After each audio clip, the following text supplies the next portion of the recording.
নমস্কার বন্ধুরা, জগৎ বার্তায় আপনাকে স্বাগত। আমি শুভজিৎ।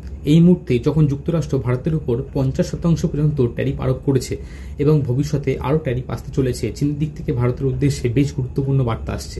আপনি দেখবেন সম্প্রতি একটি আর্টিকেল প্রকাশিত হয়েছে যেখানে বলা হয়েছে যেভাবে যুক্তরাষ্ট্র জাপানের অর্থনৈতিক প্রবৃদ্ধিকে কন্টেইন করে, জাপানকে নিয়ন্ত্রণে রাখে, ঠিক একই রকম পরিকল্পনা এখন ভারতের জন্য রয়েছে।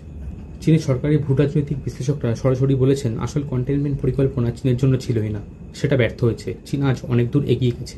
এখন যুক্তরাষ্ট্রের কন্টেইনমেন্টের আসল লক্ষ্য ভারত, একটা এমন ভারত যেটা রাশিয়ার সঙ্গে বন্ধুত্বপূর্ণ হলেও কখনোই শক্তিশালী প্রতিদ্বন্দ্বী হয়ে উঠতে পারবে না। এটা আমার কথা নয়, চীনা এক্সপার্টদের মতে আমেরিকা ভারতকে জাপানের মতো স্থিতিশীল কিন্তু প্রতিদ্বন্দ্বীহীন অবস্থা দেখতে চায়। এই কথা শুধু চীন নয়, রাশিয়ার ভূরাজনৈতিক চিন্তাবিদরাও বলেছেন, যারা কখনো আমেরিকায় থেকেছেন এখন রাশিয়ায় কাজ করছেন। ট্রাম্প প্রশাসনের কার্যকলাপের পেছনে একটি মূল উদ্দেশ্য রয়েছে, ভারতের উত্থান থামিয়ে দেওয়া, হয় ট্যারিফ আরোপ অথবা পাকিস্তানের সমর্থন, যেভাবেই হোক না কেন।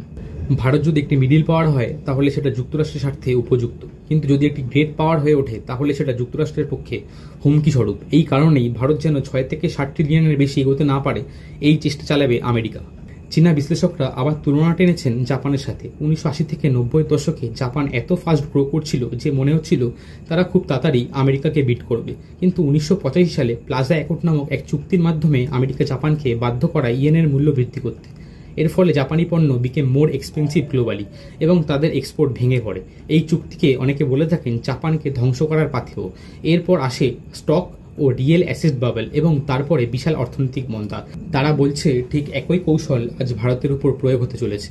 আজকের দিনে চীনের সরকারি মুখপাত্র পর্যন্ত বলে দিচ্ছেন, India's foreign policy choices can not be manipulated by other countries. এমনকি চীন ভারতকে এলিফেন্ট বলে উপস্থাপন করছে, যদিও আমাদের জাতীয় প্রাণী টাইগার, এবং দাবি করছে যুক্তরাষ্ট্র ভারত ও চীনকে একে অপরের বিরুদ্ধে ব্যবহার করতে চায়। এবং আমি আবার বলছি, আমি এই কথাগুলোর সঙ্গে একমত বা দ্বিমত দুই প্রকাশ করছি না। আমি শুধু বলছি এই কথাগুলো শুনে বোঝা দরকার, কারণ এই বক্তব্য আসছে বিশ্বের প্রধান ভূরাজনৈতিক চিন্তাবিদদের কাছ থেকে।